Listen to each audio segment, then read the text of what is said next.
The cell was colder than the morgue, where Ethan Cole had once stood over the bodies of murder victims, but the chill here was different. In the morgue, cold was a silence of finality, a reminder of the life extinguished. In prison, cold crept under the skin like betrayal, lingering, suffocating, whispering that the world outside had forgotten you. Ethan sat on the steel bunk with his back against the wall, staring at the cracks in the ceiling as if they might rearrange themselves into answers. He replayed the night his life was destroyed again and again, every detail etched into him with surgical cruelty. His wife's body in their living room, his fingerprints on the weapon, the officers, his own colleagues, storming in before he had even found words to scream. The trial had been swift, a mockery dressed as justice, evidence planted, testimonies twisted, the verdict unanimous, life without parole. And Ethan, a decorated detective with a spotless record, was condemned to the bowels of Iron Vale Supermax. Iron Vale was no ordinary prison.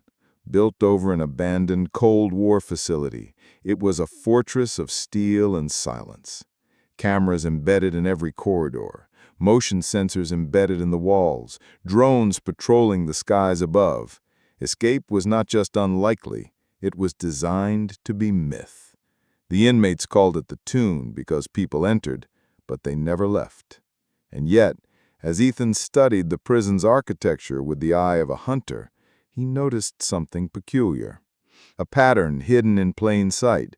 Doors that didn't align with the supposed blueprint, corridors that led nowhere, vents too wide for the airflow required, and then the whispers. Old inmates muttering about a wing buried beneath the prison, a place that wasn't supposed to exist. Ethan's mind, trained for puzzles, for connecting dots in chaos, began to tick. If there was a forgotten wing, there was a reason it was sealed.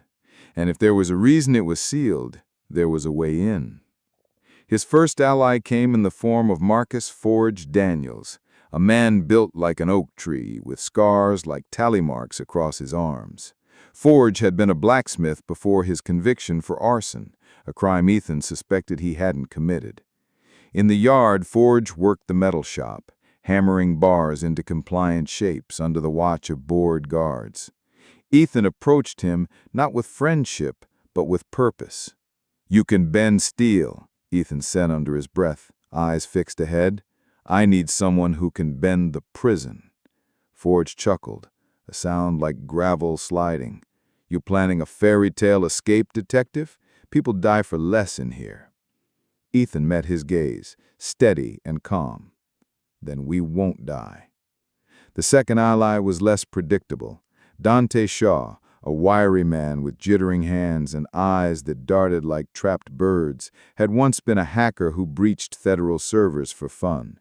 He was a creature of paranoia, whispering about cameras with built-in AI, drones that could track a heartbeat, guards wearing body cams linked directly to an algorithm. Ethan listened, storing every word. When he finally spoke to Dante, he said the only thing that mattered. "If you hate this place, then help me blind it." Dante's lips twitched into something between a grin and a snarl. "You're insane, but I like insane." The third was not an inmate, but someone on the fringes of Iron Vale's machinery, Sophia Reyes, a nurse in the prison infirmary. Ethan had first noticed her because she lingered too long near files, her eyes sharp rather than weary. When he feigned a collapse and ended up in the infirmary, he whispered through clenched teeth, "You don't belong here either, do you?" She stiffened, then met his eyes. In that look was a story. A brother disappeared, records buried, a trail that led to the same government division Ethan suspected framed him. Sophia didn't say yes, but she didn't say no. That was enough.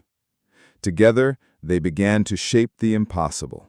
Forge would forge tools from discarded scraps, screws, hinges, wire. Dante would manipulate the surveillance feeds, splicing loops into the system. Sophia would provide access to medical supplies, sedatives, keys that never supposed to leave her belt. And Ethan, the detective, the strategist, would weave the strands into a tapestry of escape.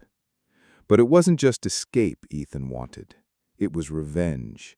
The men who had framed him, the agency that had orchestrated his wife's death, the secrets buried in Ironvale's forgotten wing, they were all connected. He knew it in his bones. Every step toward freedom was also a step toward truth, and every step toward truth was a weapon sharpened. The first test came during a lockdown. A fight had erupted in the cafeteria. Ethan suspected it was staged by the guards to flush out contraband. As alarms wailed and red lights bathed the halls, Dante hissed from the shadows of his cell. "Now, watch." He tapped a device no bigger than a cigarette pack, crafted from stolen circuit boards and a smuggled battery. The camera above Ethan's cell froze, the red light on its lens blinking out. For 23 seconds, Ethan was invisible. It was proof of concept, fragile and fleeting, but it was real. In the yard, days later, Forge passed Ethan a piece of metal no larger than a coin, shaped like a hex key. "Locked to the workshop cabinet," Forge muttered. "What's inside will get us started." Ethan palmed it without breaking stride. That night, with Dante's cameras blind for another sliver of time, Ethan opened the cabinet. Inside was steel wire, bolts, and a length of chain. It wasn't freedom, not yet, but it was a beginning. Sophia moved next. During infirmary duty, she slipped Ethan a folded paper between bandages. On it was a map, or at least fragments of one, scrawled from memory and whispers.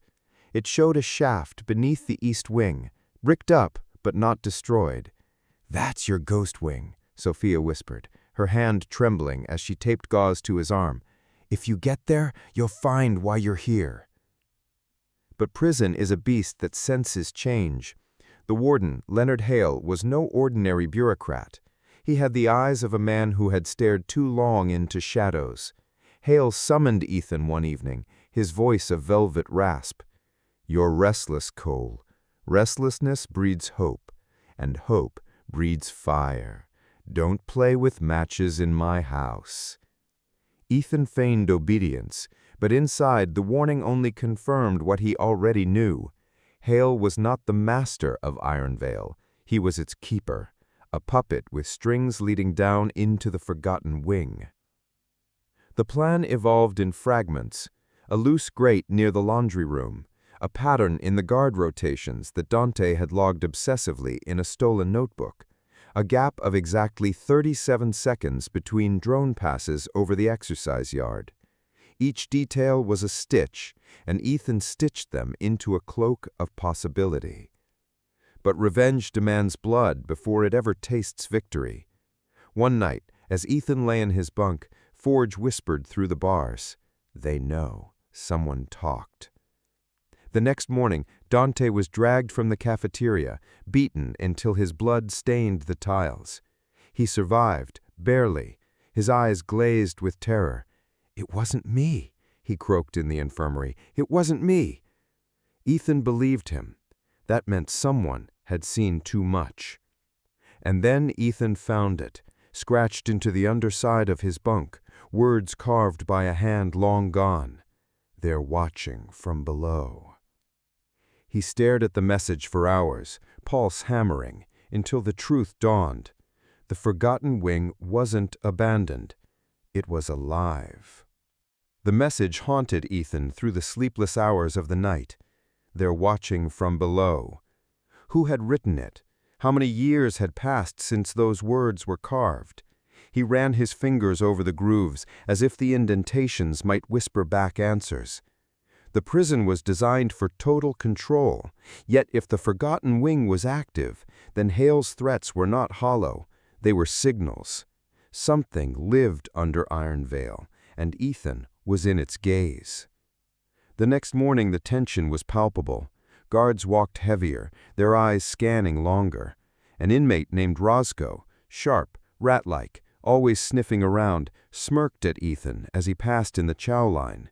Ethan knew the type: informant, paid in cigarettes and protection. He was probably the reason Dante had been beaten nearly to death.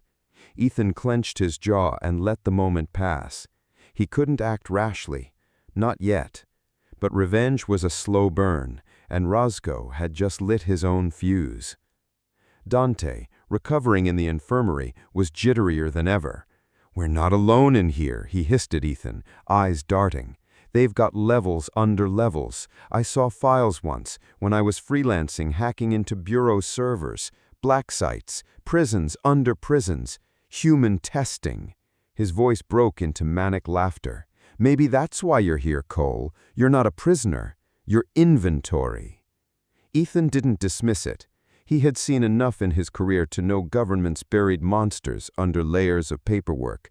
And if Dante was right, then Iron Veil wasn't just about incarceration. It was about secrets too volatile for daylight. That made escape not just necessary, but urgent. Forge brought him more pieces. A screwdriver filed into a flat blade, a strip of metal coiled into a spring. Hidden in the soles of Ethan's state-issued boots, they were invisible to cursory searches. "You keep stacking pieces. One day you're going to build something they can't unsee." Ethan nodded. "That's the plan." But Sophia brought the real fracture in the wall. One evening, while pretending to check his blood pressure, she leaned close and whispered, "There's a file on you in the medical wing, not your health file, another one, marked restricted. I couldn't take it, but I saw one page." Her voice trembled as she whispered, "Your wife's death certificate is stamped with the insignia of the same division that runs this prison." The words hit Ethan harder than any blow. His wife's murder had been framed as random, senseless. Now it was tethered directly to Iron Veil. The prison wasn't his punishment, it was his silencing. The revelation sharpened Ethan's focus. The escape was no longer about freedom, it was war.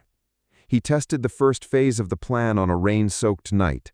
Dante looped the cameras for 30 seconds, while Ethan and Forge slipped from their cells, moving like shadows down the corridor. They reached the laundry shaft, an industrial shaft leading to the underbelly of the prison. With Forge's strength and Ethan's crafted tools, they pried open the grate. For 10 precious seconds, Ethan glimpsed the darkness below.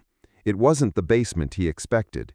The air smelled sterile, like chemicals and bleach, and faint lights pulsed far below like the glow of machines. Forge muttered, "That ain't no laundry." They sealed it before the loop ended, returning to their cells undetected. But the glimpse confirmed everything. 2 nights later, Roscoe made his move. Ethan returned from the yard to find his cell ransacked, his hidden tools gone. Panic shot through him until he realized the grate beneath his bunk, where the message was carved, was untouched. Whoever searched had been looking for something else. And then, at dinner, Roscoe slid onto the bench across from him, smirking. "You're building something, detective. Thought you'd want to know. I sold it." Ethan's blood turned to ice. "Sold it to who?" Roscoe's grin widened, exposing yellow teeth. "To the man who already owns you." That night, Ethan was pulled from his cell by 2 guards and dragged into Hale's office. The warden sat in the dim light, Ethan's makeshift tools laid neatly on his desk. He turned a screwdriver slowly between his fingers. "You're clever, Cole. Clever men are dangerous in my house. You see, this prison doesn't survive on bars and locks. It survives on silence. You're disturbing the silence." Ethan met his gaze. "Then why not kill me?" Hale's eyes flickered, just briefly, with something Ethan couldn't place. "Fear? Restraint? Because you're not mine to kill. Orders come from below." He leaned forward, voice low. "Stay in line, Cole, or you'll end up in the wing you're so curious about. And trust me, no one comes back from there." They threw Ethan back into his cell, battered but alive. Forge muttered from the neighboring cell, "They're on to you. We shut it down now or we die." But Ethan's resolve only hardened. Hale's warning wasn't a deterrent, it was confirmation. There was something beneath Iron Veil, and that was the reason he was here. If they were watching from below, then he had to go down there, not just to escape, but to drag their secrets into the light. The next phase required fire. Forge stole cleaning alcohol from the workshop. Dante rerouted the power grid for a 30-second blackout. During the chaos of a staged electrical fire, Ethan slipped into the medical wing. He found the restricted file, hidden in a locked cabinet. Inside were only 3 pages. The first was his wife's autopsy report, doctored, dates altered. The second was a transfer order, moving him to Ironvale on national security grounds. The third froze his blood. A surveillance photo of him, weeks before his arrest, speaking to a man he didn't recognize. Scribbled beneath, subject under observation, approved for relocation to Wing Delta. Wing Delta. The forgotten wing had a name. Before he could take the file, a hand gripped his shoulder. Sophia. Her eyes were wide with panic. "Ethan, you can't take it. They'll know it's missing." "They already know everything," Ethan snapped. "This proves it." She shook her head. "No, you don't understand. That photo, the man you were talking to, he was my brother." The words struck like thunder. Ethan stared at her, stunned. "Your brother?" Sophia's eyes filled with tears. "He disappeared 6 years ago, and now I know where he went." She pointed to the words scrawled at the bottom of the page. Delta. The alarms blared before Ethan could respond. Guards stormed the medical wing. He stuffed the papers into his jumpsuit, sprinting with Sophia down the corridor as Dante's blackout hit. The lights flickered, the cameras froze, and for a fleeting moment, Ethan felt the breath of freedom. But freedom in Ironvale was always a lie. They turned a corner and found Hale waiting, flanked by guards. He didn't draw his weapon, he only smiled. "Congratulations, Detective Cole. You've just earned yourself a one-way ticket." "To where?" Ethan spat, fists clenched. Hale's smile widened, cruel and knowing. "To Wing Delta." The guards shackled Ethan with unnecessary force, the metal cuffs biting into his wrists, the chains around his ankles clinking like a death march. Hale led the procession himself, walking with the deliberate calm of a man who believed he was untouchable. Sophia was restrained too, her eyes locked on Ethan's, panic flickering like a candle in a storm. Forge wasn't there, nor Dante. This wasn't punishment for a team. It was surgical, precise. This was about Ethan. They moved through corridors Ethan had never seen, doors marked with codes instead of numbers, lights that buzzed with a low mechanical hum.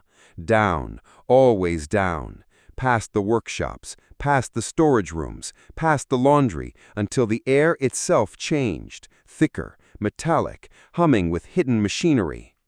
They reached a massive steel door with no handle, only a scanner. Hale placed his palm on it, and the door hissed open, with a sigh that sounded too much like relief. The descent began. The elevator was old but reinforced, its walls lined with rivets, its floor vibrating as it sank. Ethan counted the seconds, estimating depth by instinct. 200 feet, 300 feet, maybe more. At last the elevator jolted to a stop. The door slid open onto a corridor bathed in white light. The walls were smooth, not concrete, but steel, polished and seamless. Cameras tracked them as they walked. The air was sterile, sharp with antiseptic. Wing Delta. They marched past glass walls that revealed glimpses Ethan would never forget. In one room, an inmate strapped to a chair, eyes wired open, a machine humming around his skull. In another, a man pacing in a cell no larger than a coffin, muttering numbers over and over.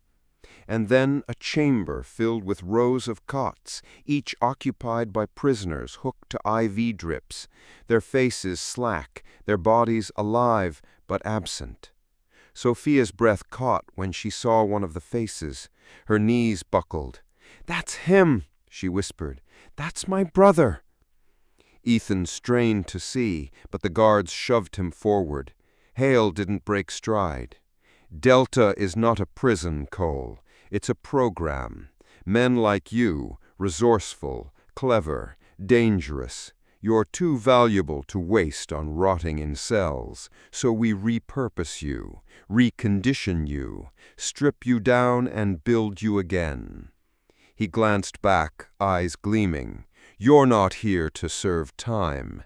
You're here to serve us." They forced Ethan into a chamber at the corridor's end.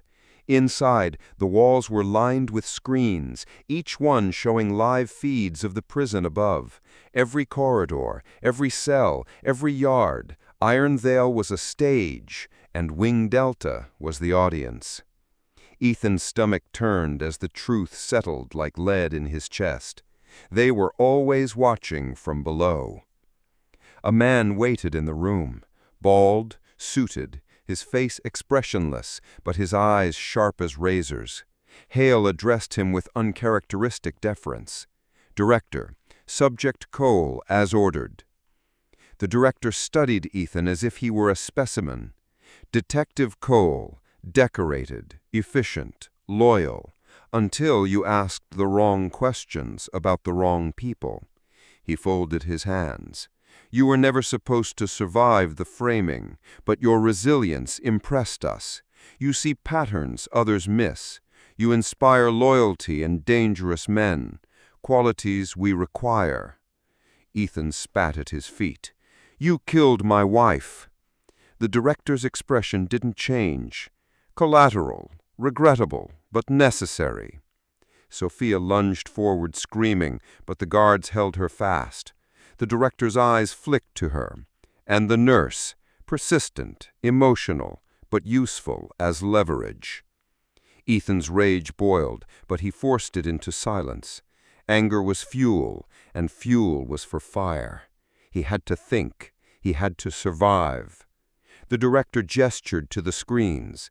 "We control everything in Iron Vale.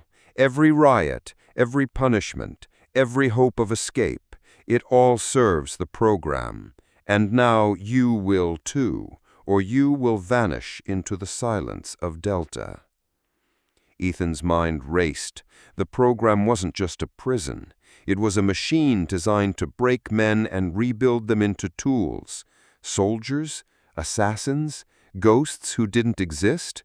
Whatever the truth, he couldn't let it happen. Not to him, not to Sophia, not to anyone. That night, chained in a cell deeper than he had ever imagined, Ethan stared at the ceiling, plotting. The walls hummed with machinery. Voices whispered through the vents, snatches of numbers, screams cut short, lullabies sung by the broken. And yet through the despair, Ethan felt something ignite. For the first time since his conviction, he wasn't just surviving. He was inside the belly of the beast. He could see its organs, its pulse, its secrets. Forge was still above, strong and loyal. Dante could still blind the cameras. Sophia was here, wounded but burning with the same need for answers. Together, they had what no one else in Iron Vale had ever possessed, knowledge of Delta. And knowledge was the first step to power. Ethan clenched his fists. Escape wasn't enough anymore. Revenge wasn't enough either.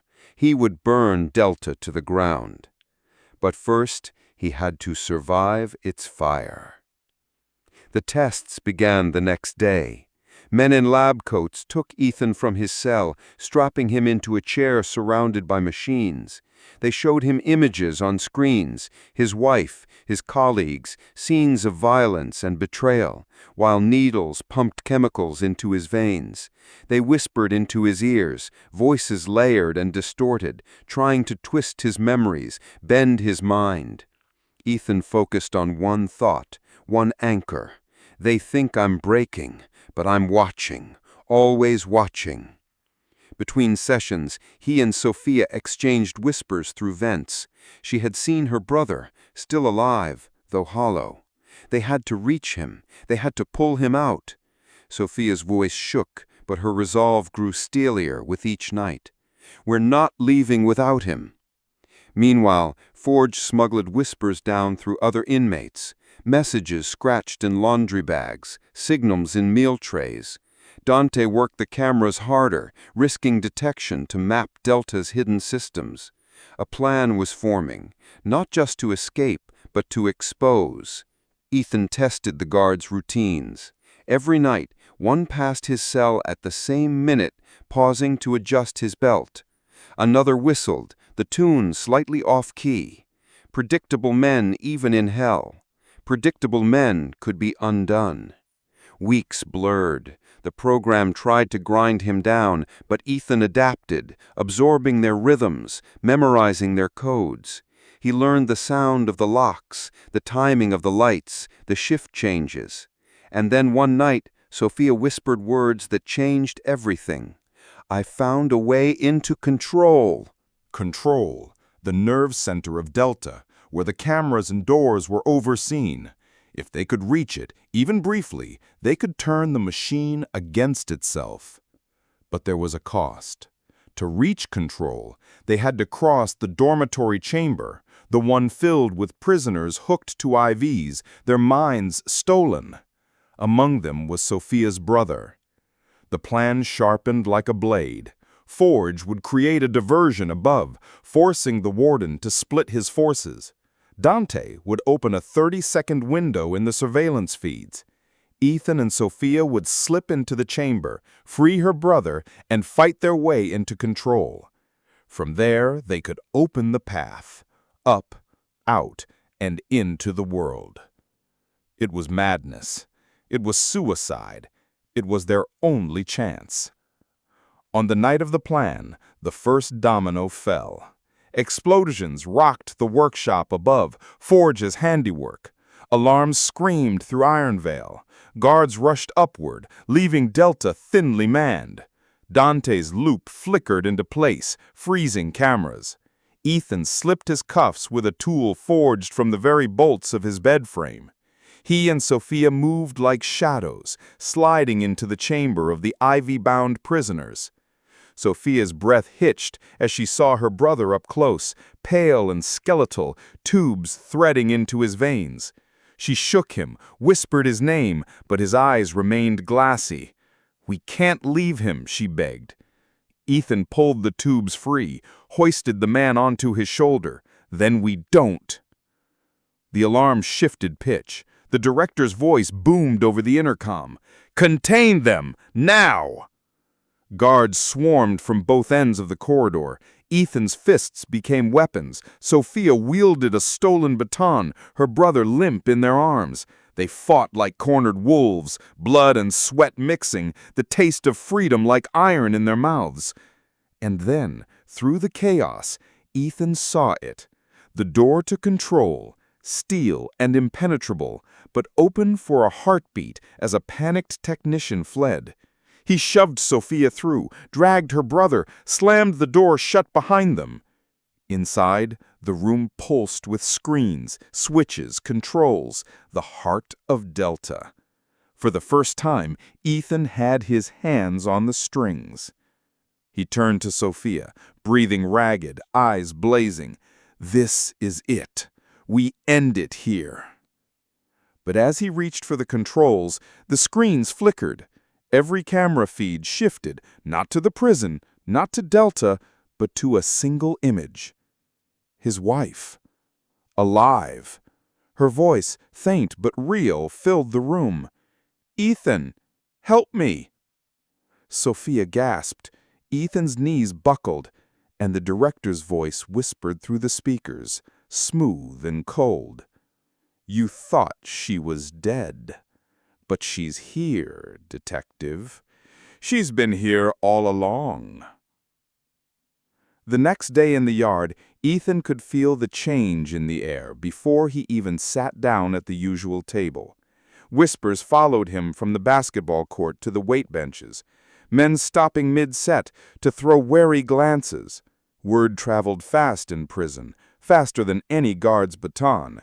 And last night's stunt, setting fire to his cell to manipulate the cameras, had stamped Ethan as someone bold, maybe reckless, maybe brilliant.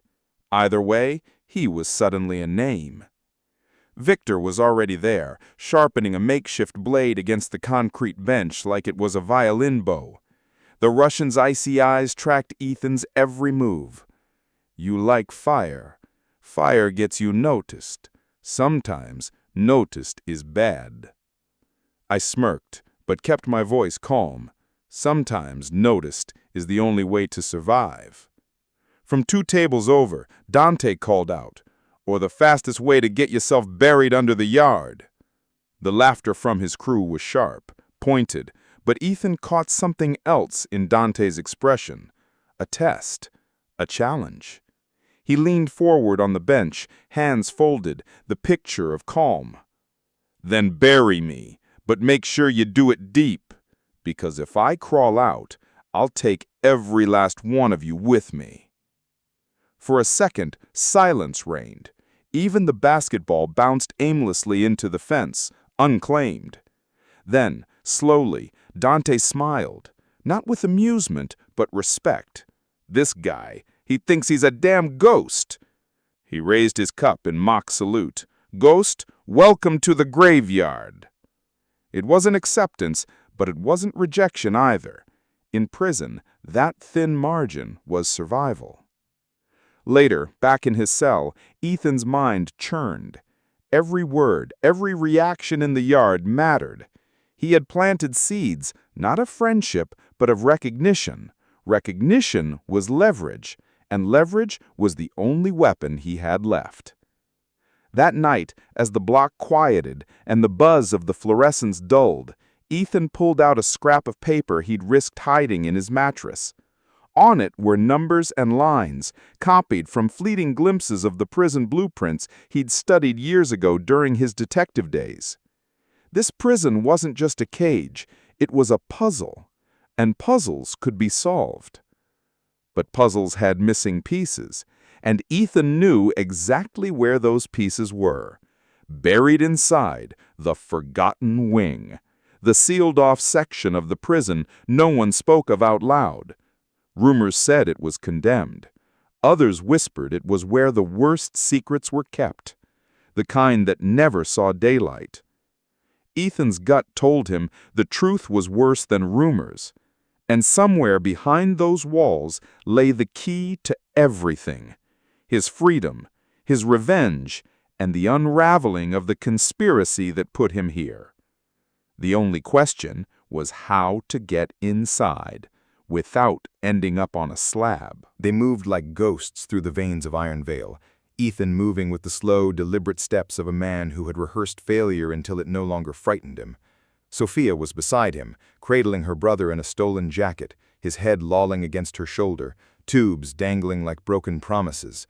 The room that housed control hummed with 1,000 tiny lives, blinking LEDs, rotating fans, screens streaming corridors and faces, the soft clack of relays. It smelled of ozone and disinfectant, the sterile breath of a place that tried to present its cruelty as science. Dante worked the panels with hands that trembled but did not hesitate. He had always loved the hum of machines, how they obeyed laws instead of men. "I can give you a 30-second window," he whispered, fingers flying over a hacked terminal. "Maybe 40 if I push the loop and pray the director's bored. After that, everything snaps back and they'll know exactly where we are." Ethan glanced at Sophia. Her face was pale but resolved, a mask she wore better than any inmate. 40 seconds, he said.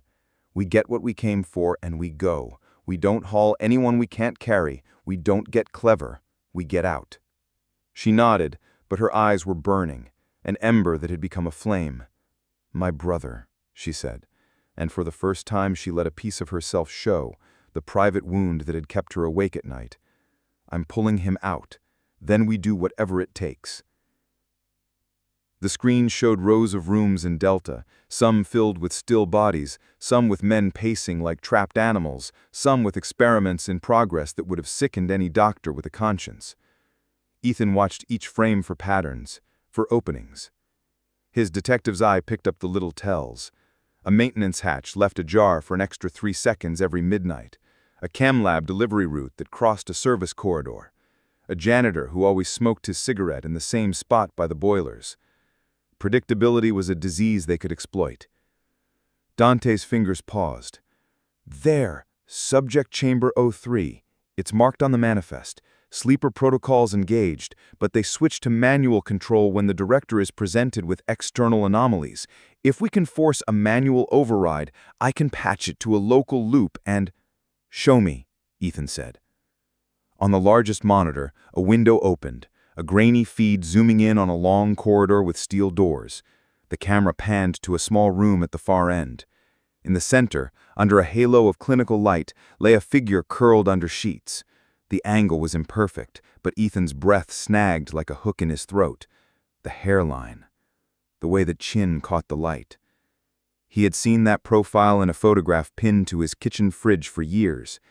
He had kissed that face awake on a lazy Sunday. The sheets shifted. A hand, thin, banded with IV tape, stirred. "Is that—" Sophia began, then broke off, her hand flying to her mouth. The brother, half-conscious on her lap, moaned and tried to sit up. "They're killing him," she hissed. "We have to move." Dante's eyes were wide. "It's her," he breathed. "Holy— Ethan, it's her!" Ethan didn't let him finish. He didn't need to. The world narrowed to the image on the screen and the quicksilver hammering in his chest. 1,000 different plans condensed into one single motion. If she lived, if she was there, then everything changed. The purpose that had kept him alive for months, finding proof, escaping, tearing the conspiracy apart, collapsed into a more intimate, more dangerous thing, reclaiming the woman they had taken from him. "Take us in," he ordered. "Now." Dante's hands blurred, fingers moving with the speed of a man who had been paid to make things disappear. "I can reroute the corridor cameras to loop the external feed, but to open Chamber 03, I'll need a key code. There's a local override in the service console 2 blocks east. I can—" "You have 40 seconds, Ethan said. 40. We cross that corridor, free her, and get her into the loop. Nothing more." They left the safety of the control room and ran. The corridor lights slashed white, then dimmed as Dante's patch bought them seconds of false normalcy.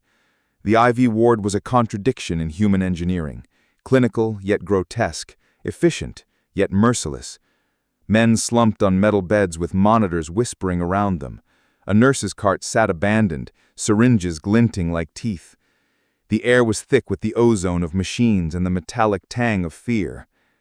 They moved through the ward with a terrible urgency. Ethan's lungs burned. He felt everything, the press of their footsteps, the weak light, the way a shadow seemed to breathe with them. At the end of the corridor stood Chamber 03, steel, thick, with a small porthole that fogged and cleared like a blink. Through it, Ethan could see the silhouette of his wife curled under a blanket. Her chest rose faintly. Machines kept time around her like a funeral clock. Sophia's hand shook as she touched the door. "Help me," she whispered, not to Ethan, but to some god she had stopped believing in years ago. "Please." Ethan worked the panel. He bypassed sensors, slid a forged paste into a slot, and felt the lock click, the way a secured heart sometimes did, open but guarded. The door shuddered. The porthole fogged again, then cleared, showing a face that looked like a ghost and a woman he wanted to cry for because she had been stolen from him. He pushed the door open. The smell hit him first. Chemicals and a hospital's antiseptic, but beneath that something fouler, the tang of restraint and sleep. Machines blinked, tubes tethered limbs, electrodes crowned her head. She lay pale, beautiful in defeat, as if sleep had been a long and cruel lover. He stepped in, breath held as if afraid it might wake her. Every inch of him felt like a countdown. He reached for her hand. Her fingers were warm, weak, and when she shifted, the movement was small but unmistakable. She turned her head slightly, and her eyelids fluttered. For 3 heartbeats, Ethan thought she would open her eyes and see him, and the world would right itself like a derailed train settling back on tracks. But the eyelids closed again. Sophia's hand gripped Ethan's wrist, desperate. "We have to get her out of the room! The tubes!" Ethan looked at the arrays of medical gear. There were clamps and seals and locks, and in the middle of it all a small terminal blinked with a soft blue light. On the screen, Subject 03, Status, Active, Protocols, Alpha engaged. "What's Protocol Alpha?" Ethan demanded, knife-edge panic arriving in his voice. Dante's voice cut over the comms, thin over the static. "Alpha's a containment override. It's a failsafe. If the subject's neural patterns indicate instability, the system locks down sensory input. It reduces recognition, elicits compliance. Think heavy sedation plus pattern stimuli to erase external anchors. It doesn't kill, it erases." Erase. The word fell like ice. He watched the soft rise and fall of the woman's chest and felt a sound crack in him that was almost animal. He set his jaw and began cutting tubes. Forge's improvised tools, scavenged screws filed down into blades, were sudden and efficient. Ethan's hands were steady despite the adrenaline. He liberated IV lines and clamped drains and yanked tape with no regard for the sterile art of medicine. Finally, he hauled back the electrodes and felt the cool skin of her neck under his fingers. Her pulse was ragged. She coughed once, a small, painfully human sound, and her eyelids fluttered. Her hand, his hand, was still in hers, and for a moment he felt something like hope bloom. "Ethan?" she whispered. The name came out like a question, as if she were testing the word, tasting it for danger. Her eyes opened and found him, or maybe they found a shape that could have been him, and for the first time in months she focused. For a fraction of a second she locked onto him, like a tethered animal recognizing its trainer. He nearly laughed, a sound without joy. "Mira," he said, and the name tore into him with the force of prayer. "Mira, it's me. I'm here." She blinked, small confusion rippling her face. The recognition held, fragile as glass. She reached up with an effort that made her wince, and her fingers brushed his cheek. Her touch was real. It was enough to send a sob that he swallowed down into his chest. But then the lights in the corridor blared white. The loop Dante had sewn began to flicker. A distant klaxon threw shadows like knives. The control room screens shifted back to reality. Somewhere above, voices barked commands. The director's voice, ice in velvet, flooded the ward through the intercom. "Unauthorized access detected. Initiate containment protocol. Lock all exits. Secure chamber 03. The word secure turned the air into lead. Ethan had 20, maybe 10 seconds left before the world slammed back into order and the steel around them became a tomb. He lifted Mira into his arms, ignoring the weight of every plan he had made and every consequence he had catalogued. He had not come this far to let a loop of code and a red light steal her again. He ran. They made it 2 doors before the shutters slammed down like guillotines. The corridor behind them sealed with a hiss. The ward's lights shifted to red. Men began to shout. Boots pounded. The staff moved as a single organism, practiced, merciless. Sophia scrambled, dragging her brother, his limbs unsteady but moving. Dante cursed as his terminal fried and the feeds went dark. "They traced the breach," he yelled. "They're overriding the loops."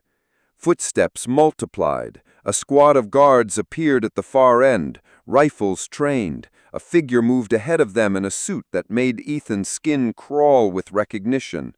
The director, flanked by Hale, the warden's posture suddenly small next to him.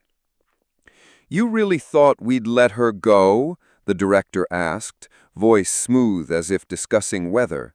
He stepped forward like a man who had rehearsed disappointment. "You are astonishingly reckless, detective." Ethan planted his back against a bulkhead and pressed Mira's head into his chest, feeling the shallow machine-synced breath. "Let her go," he said, and the words were not a request. The director smiled, but it didn't reach his eyes. "Alpha's not just a stun, it's a rewrite. The subject will not be as before. She may look the same, her likeness intact, but memory is a fragile thing. We preserve the shell and reseat the commands. She will be useful. She will be compliant. She may even love a new cause. But your counsel, your hope, will be ineffective." Ethan's hands tightened until the muscles in his forearms screamed. The world narrowed to the sound of Mira's breathing and the rhythm of a plan collapsing. He thought of every terrible thing the prison had done, the cages, the experiments, the way men were made into instruments, and he thought of the man who had sat in his kitchen and whispered threats into a phone until a week later his wife was dead in his living room. He thought of his badge, the years of service, the oath that had bound him. A guard moved. A rifle's barrel poked like a promise. Hale's face was a mask of something between regret and relief. The director's hand lifted, as if to give the command that would end the night. Ethan made a choice he hadn't rehearsed. He shoved Mira toward the nearest maintenance hatch, small, low, a dark place he had watched men crawl through in old training videos when he had been an instructor. "Go!" he barked, and the words were an order even he could feel the cost of. "Go, Sophia, take him, run the service corridor. Dante, loop the camera, burn it if you have to. Leave me the door, get her out." Sophia's eyes went wide, raging denial flashing across her face. "We can't, Ethan, we can't leave you." "Do it," he said, "now." His voice had the weight of a judge's gavel. It brooked no argument. She hesitated, then moved like a woman who had resolved a moral calculus and found sacrifice necessary. She shouldered Mira and scrambled toward the hatch. Dante, shouting, hacked for every microsecond he could steal. The hatch closed over Mira's head. For one impossible breath, he felt her hand, Mira's hand, press his fingers back through the metal grate as she disappeared. Then the world erupted. Gas hissed out from vents, red strobes flashed, and men in tactical gear slammed into the ward like tides. Hale moved to block Ethan as the director raised a hand. The director's face was close enough now that Ethan could see the slight twitch in his jaw, the human flaw behind a practiced mask. "We can do this the easy way, detective, or the hard way." Ethan lunged at the director. He didn't know if he meant to break the director's head or the authority that bred him. The motion was too primal to contain. Hands closed on his shoulders. A needle found his neck, and the world went soft at the edges. He felt his knees give. He tasted blood and iron and the bitter tang of defeat. As he slumped, being hoisted by two guards, his eyes found Mira's, through the porthole of the hatch, a sliver of sightline. For a second the world narrowed to that small rectangle and the impossible clarity of her gaze. She looked at me, and something flickered in her like a memory, an echo. Her mouth moved, and a whisper rode the air like a rope thrown across a chasm. "Remember," she mouthed. The word was a plea and a command and a question. It reached him like sunlight through smoke. Ethan's fingers twitched toward her, wanting to clasp that whisper and make it flesh. The guards tightened their grip. His vision tunneled. The director watched him with a satisfaction that tasted like bile. "You will be useful to us yet," the director said, almost fondly.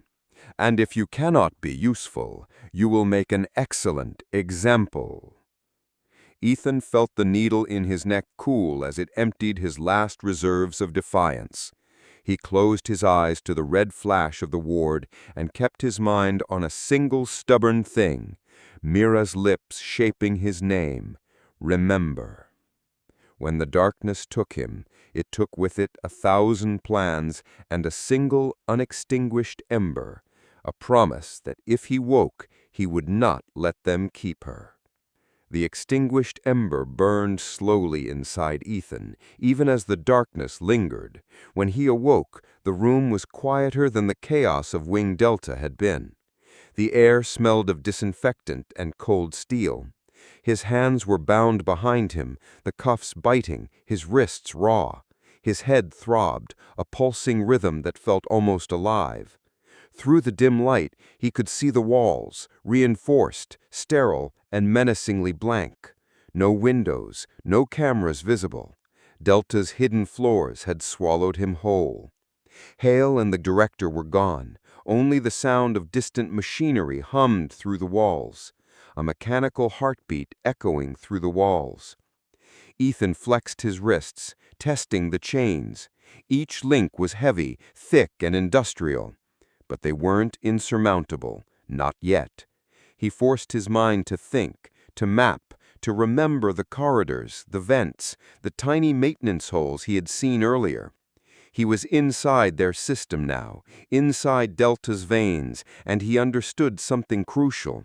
He had seen the blueprint, even if only in pieces, and pieces could be connected.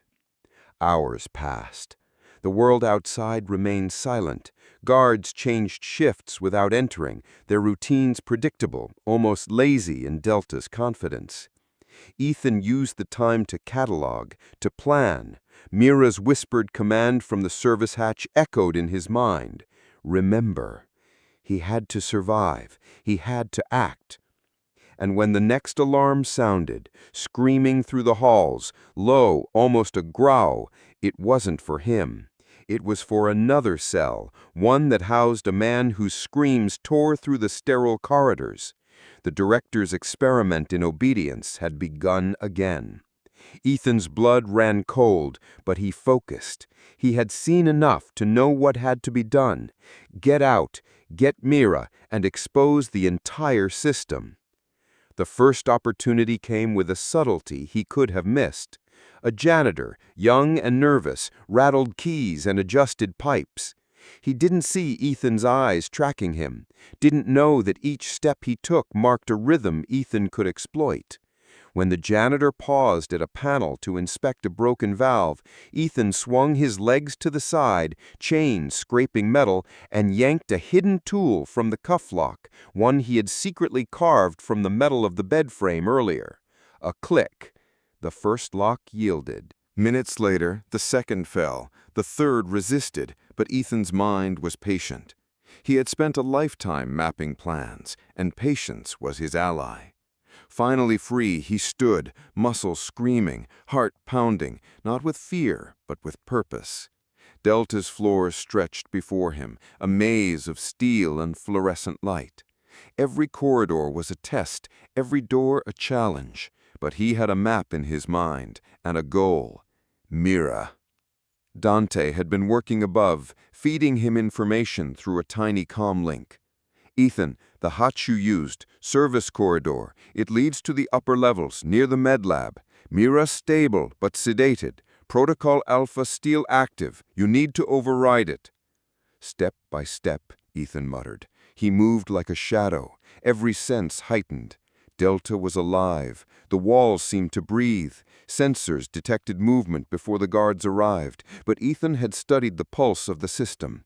When the lights flickered, when the alarms paused, when the machines hummed with predictable cycles, timing was life.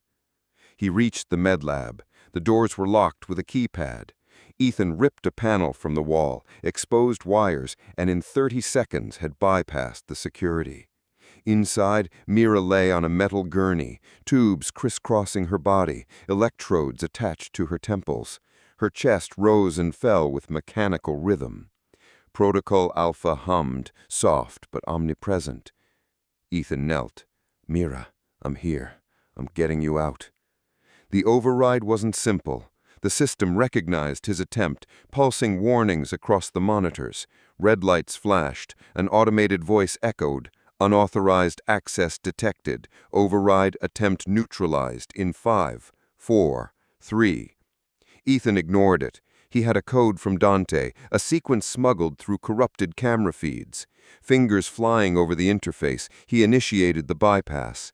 The hum of Protocol Alpha faltered, skipped a beat, then stabilized. Mira coughed, her eyes opening fully this time. Recognition and fear mixed in a flash, but Ethan's presence anchored her. "Ethan," she whispered. "Yes," he said. "Now move." They lifted her from the gurney, tubes dangling, electrodes snapping free.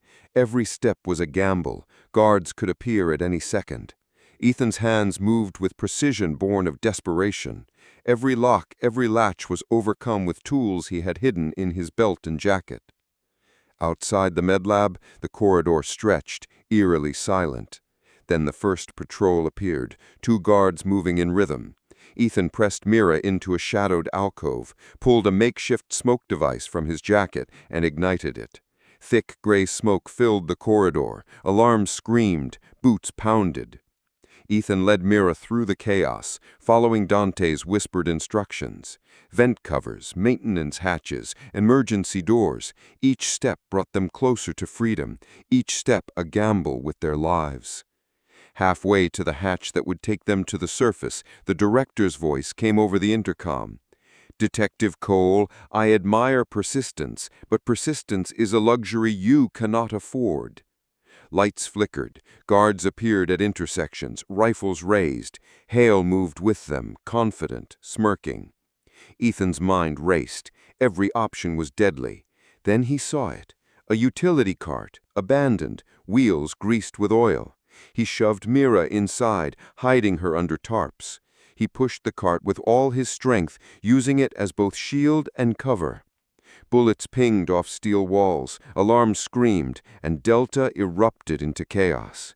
Ethan felt the surge of adrenaline, the pulse of risk, the thrill of imminent escape. And then, at the final hatch, a door they had scouted weeks before, he paused. Above, sunlight filtered faintly through grated vents, a promise not yet fulfilled, but almost tangible. Ethan's hands trembled on the hatch handle. Behind him, Delta's horrors waited. Around him, the director's system pulsed with malevolent intelligence. But ahead lay freedom, and Mira, alive because of his stubborn will. He exhaled, forced the hatch open, and began the climb to the surface. Every second counted. Every shadow could be a trap. Every sound a signal. And then he heard it. A voice, soft but unmistakable, riding the wind through the grates above. "Ethan!" It was Mira, alive, conscious and calling to him. Ethan's lips curved into a grim smile. "I'm coming," he whispered. Delta would not hold him. Not today, not ever. Ethan climbed the narrow maintenance shaft, muscles burning, lungs screaming, but every movement fueled by the image of Mira calling to him above. The shaft rattled with every mechanical groan of Delta, a symphony of danger. Somewhere below, Hale barked orders. Above, the sun beckoned like a promise. At the top, the grate gave way with a reluctant screech. Sunlight poured through, harsh, blinding, a violent contrast to Delta's sterile shadows. Ether hauled Mira up, her body weak but alive, the IVs long since discarded. The service corridor stretched ahead, empty except for echoes of alarms and distant shouts. They were almost free. Almost. Then the director appeared at the end of the corridor, Hale flanking him. The man who had orchestrated every nightmare Ethan had endured looked calm, almost regal in his cold control. "Detective Cole, I admire persistence, but persistence is a luxury you cannot afford." Ethan's gaze didn't waver. "I'm done running," he said. "Today, Delta dies, and so does your control." Hale stepped forward, gun raised. The guards behind him followed suit, but Ethan had already calculated this moment. Every angle, every reflex. A hidden panel in the corridor released a burst of steam, shrouding them in a mist thick enough to obscure sight. Ethan pushed Mira behind him, pulling out a small device Dante had given him, an EMP detonator, improvised but powerful enough to fry electronics in the immediate radius. He pressed the button. Delta's lights flickered violently. Alarms shrieked. Cameras sparked and went dark. The director's eyes widened, the first crack in his facade. Guards stumbled as the electrified grid shorted, their weapons useless. Ethan moved with lethal precision, using the confusion to incapacitate the nearest guards. Mira's strength returned as adrenaline surged through her veins. She swung a metal pipe at a guard, sending him sprawling. Hale charged, fury and muscle, but Ethan sidestepped, grabbing a length of cable and tripping him with a practiced twist. Hale crashed into the wall, dazed. The director's expression hardened. "You think this ends here?" he snarled. He lunged, but Ethan met him head-on, using his weight and combat skills honed from years in the force. They struggled, exchanging blows that echoed through the corridor. For every punch the director landed, Ethan returned too. Finally, he sent the director crashing into a control panel. Sparks flew, wires exploded, and the man slid to the floor, unconscious but alive. Ethan didn't pause. "Go!" he yelled to Mira. "Up the stairs!" They sprinted, the building shaking as the EMP wreaked havoc through Delta's systems. Sirens blared uselessly, machines fried, and Delta itself seemed to scream in anger at being undone. They reached the final exit, a heavy steel door leading to the roof. Ethan rammed it open, the hinges screaming. Sunlight hit their faces like a baptism. Freedom was within reach.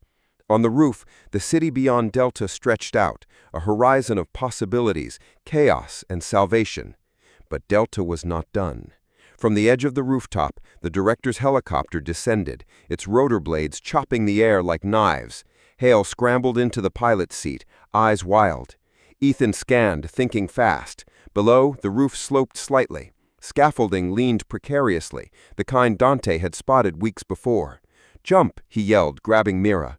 With no hesitation, they ran and leapt from the roof onto the scaffolding.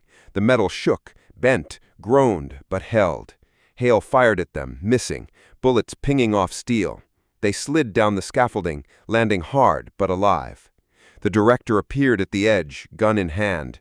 Ethan charged, slamming into him. They crashed onto the concrete below, rolling, grappling. Mira watched, heart hammering, as Ethan finally overpowered the man. He disarmed him, pressed a gun against his chest. "Delta is over. It ends now." The director sneered but didn't resist. Ethan's voice was cold, final. "You will answer for every life you destroyed, every soul you tried to break." A siren wailed in the distance, law enforcement finally arriving, alerted by Dante's hacks. Guards tried to flee. Hale attempted escape but was tackled by reinforcements. Ethan helped Mira to her feet, and for the first time in months, they walked freely, side by side, the chaos of Delta behind them. As they reached the street, Mira turned to him, eyes glistening. "We're alive," she whispered. "We actually made it." Ethan's lips curved, tired but triumphant. "Not just alive," he said. "We survived, and we'll make sure they can't hurt anyone else ever again." Above, Delta's lights flickered one last time, the shadow of its control fading. The director and Hale were in custody, their empire of fear unraveling under investigation.